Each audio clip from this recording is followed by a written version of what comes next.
Some disagreement over that spectacular incident last week. The footage being released, generating more attention than it might have otherwise gotten if it was just a news story, of the strike that was authorized by President Trump on that alleged Venezuelan drug boat that it was further alleged was heading toward the United States. Marco Rubio defended it. Secretary of State Rubio defended it last week, suggesting there would be more to come when it comes to dealing with cartels, some of which have been designated as terrorist organizations. And he continued defending it in response to the UN raising questions about that strike. No, you're wrong in your question. Number one, Venezuela is a major source. And the reason why is the following. And I've seen a lot of this reporting, and it's fake reporting, and I'll tell you why. It says that somehow Venezuela is not involved in the drug trade because the UN says they're not involved in the drug. I don't care what the UN says. The UN doesn't know what they're talking about.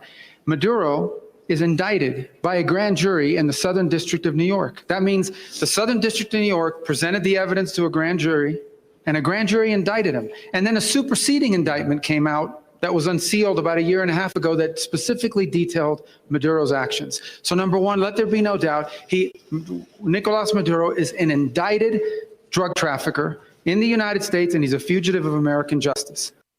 Okay.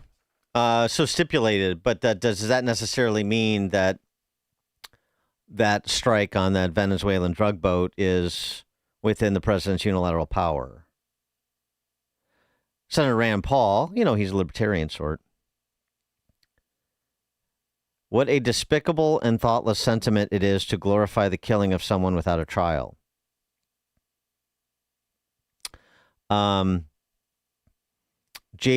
I don't give a blank. Van says killing people he accuses of a crime is the highest and best use of our military. Did he ever read To Kill a Mockingbird? Did he ever wonder what might happen if the accused were immediately executed without trial or representation? J.D. Vance got into an online spat about this, and that's the I don't give a blank.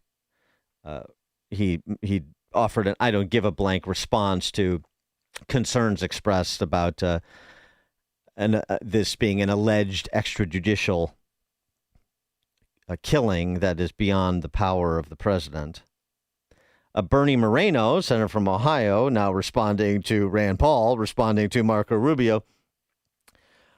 Bernie Moreno to Rand Paul, what's really despicable is defending foreign terrorist drug traffickers who are directly responsible for the deaths of hundreds of thousands of Americans in Kentucky and Ohio.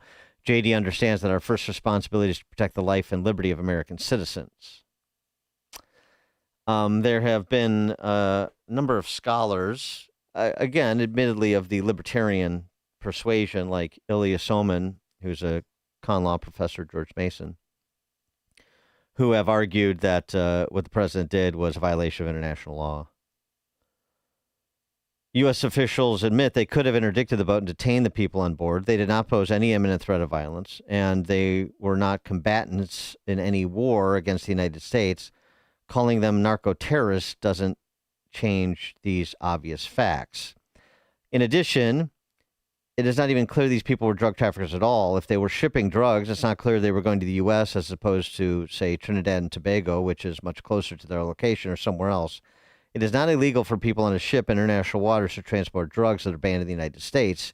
U.S. law only applies, if at all, if they were planning to bring their cargo into U.S. territorial waters.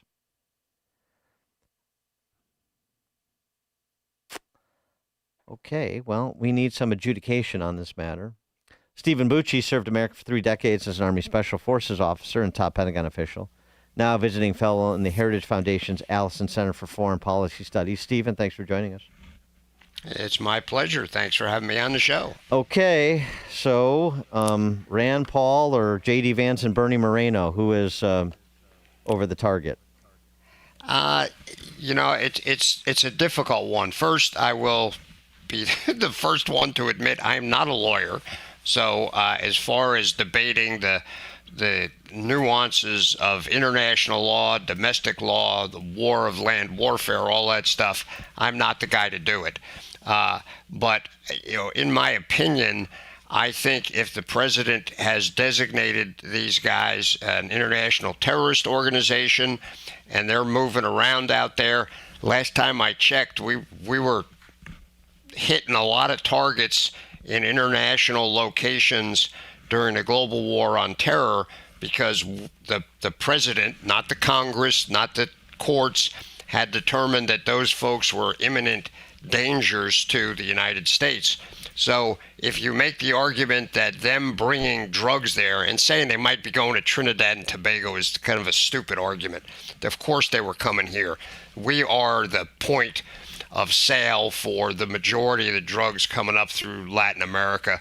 So that one is kind of, that's a vacuous argument. But if you assume they're coming here and we can identify that it's fentanyl, something that is really a major threat to the life and limb of the American public, I think you have a pretty good case to make in court. I can't say definitively if you'd win that case, but I think you're legitimate. Just saying, well, they're in international water, so there's nothing we can do about them. We stop pirates all the time in international waters. You can say that what drug dealers are doing is the equivalent of piracy, and go after them. That's still on the books. You can shoot pirates in international water. So I think it's going to be interesting to see how this plays out in the courts.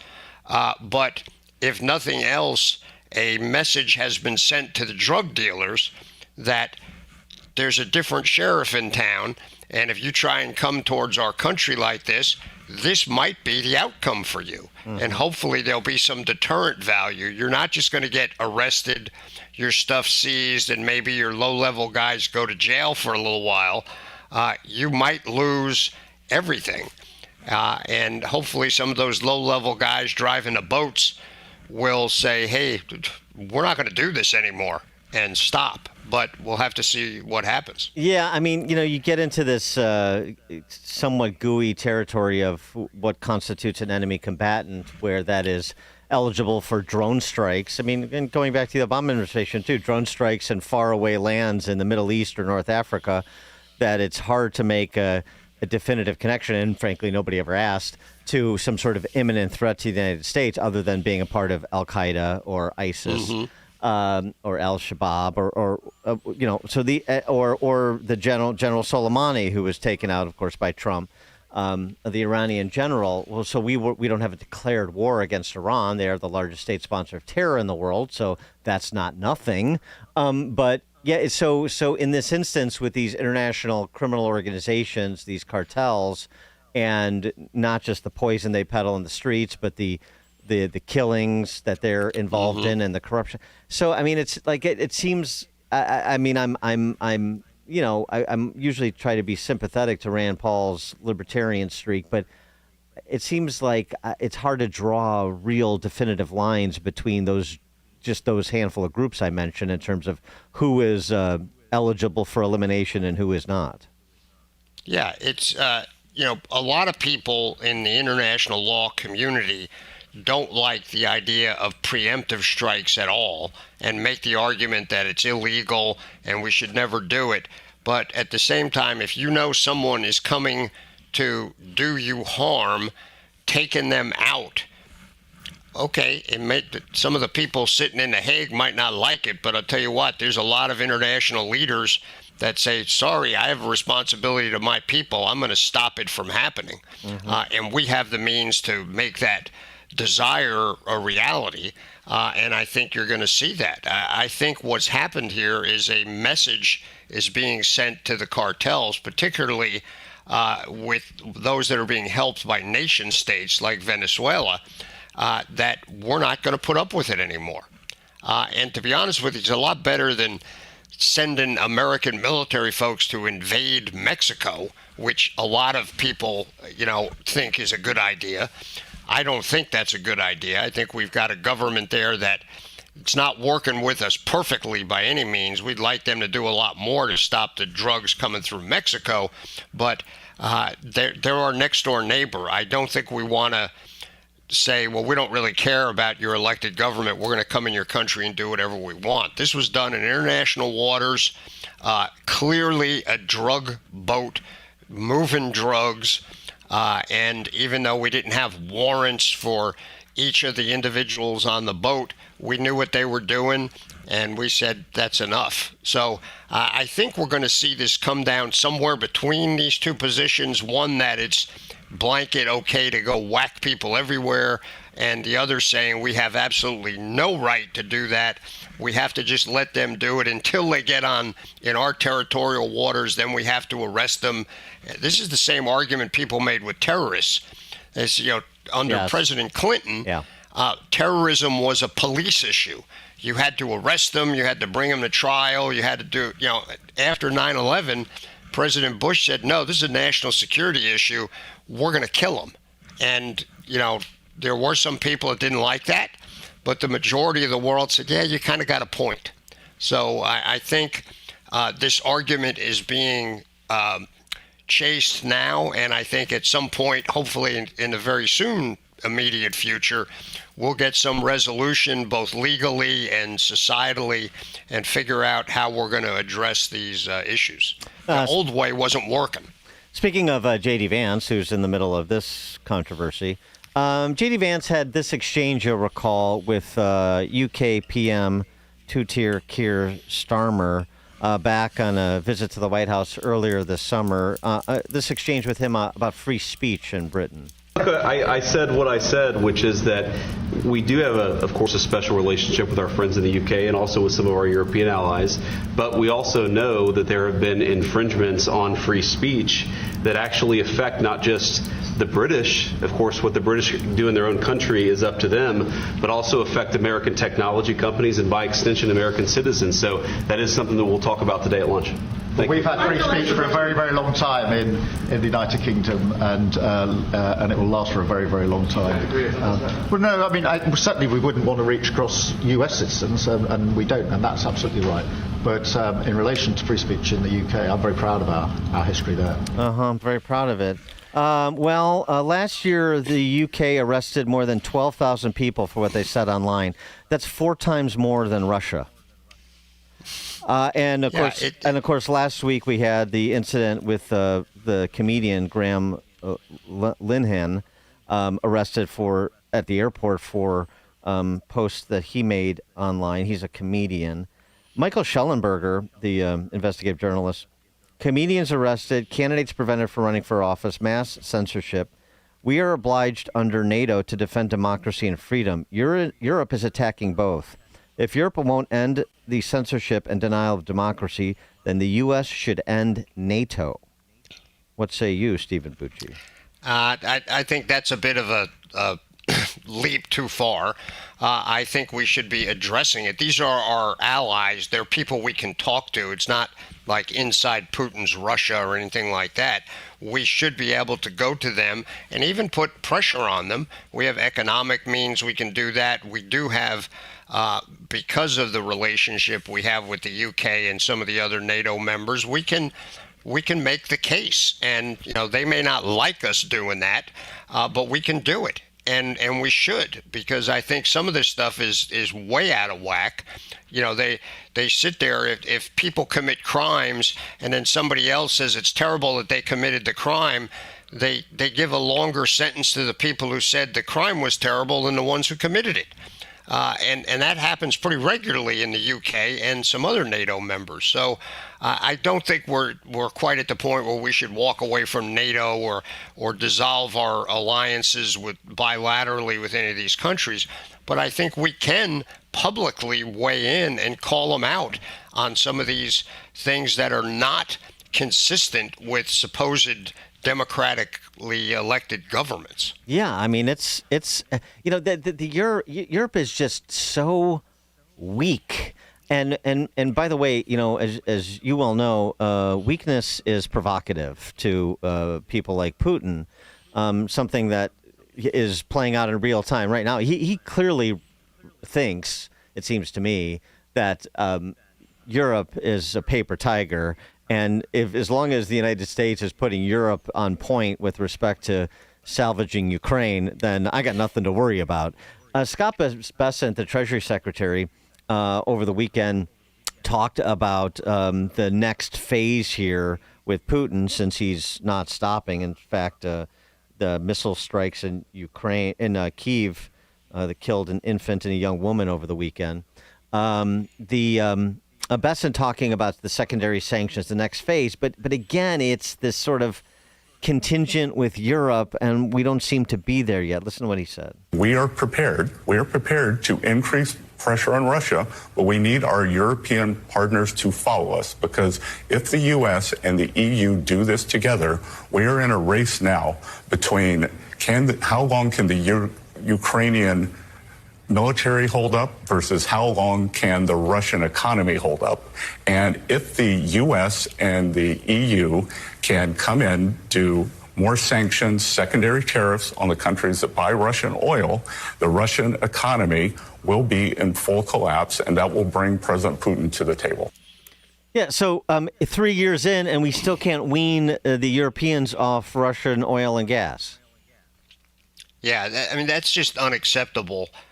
One, we should be pushing them to use our natural gas. And, we were moving in that direction under Trump the last time, and we need to get busy on it now. I realize Biden backed it all up and closed some things down, but we should be doing that, and we should be doing it in a way that is overt, that, offer them the best deal we can give them and still pay for all our costs, and just make it impossible to say no, to not backing away from Russia. And if we do that, we knock the pins out of what's left of the Russian economy. And this is one I agree with some of the legislators that, Russia is a third world country that's just a giant gas station that has nukes instead of energy drinks. And we need to do that. There's still things we can do economically to pressure Russia that we have not yet done, both the United States and Europe. And we need to get off the dime on that and do it. That's a lot better idea than going and attacking them. And perhaps we can get this nonsense to stop without more people dying on anybody's side. Before I let you go, the Department of War, the rebrand, everything old is new again. Is that just I don't know, is that just interesting, or is that evocative of something? I know there's some on the left are saying, see that this idea that he wants peace, he just renamed the Department of Defense the Department of War, at least for the purposes of sort of correspondence and so forth. He can't do it without congressional action, but he can do it colloquially, I suppose. Is this an important development? It's a message. Again, it's President Trump saying, look, our military is not just a bunch of peacekeepers. We're not Sweden. We're not Nigeria. We're the United States of America, and our military is there for some very specific purposes, a major one of which is stopping people from doing bad things. And if that means going to war, we're willing to go to war and to fight. We're not there to change the social standing of all the people that join it, or to just be a mass education vehicle. It's designed to fight the wars of the United States of America. So that's a messaging thing again. Does it have any substantive change? No, they're not going to get, even if Congress approves it, they're not going to get any new authorities that they don't already have.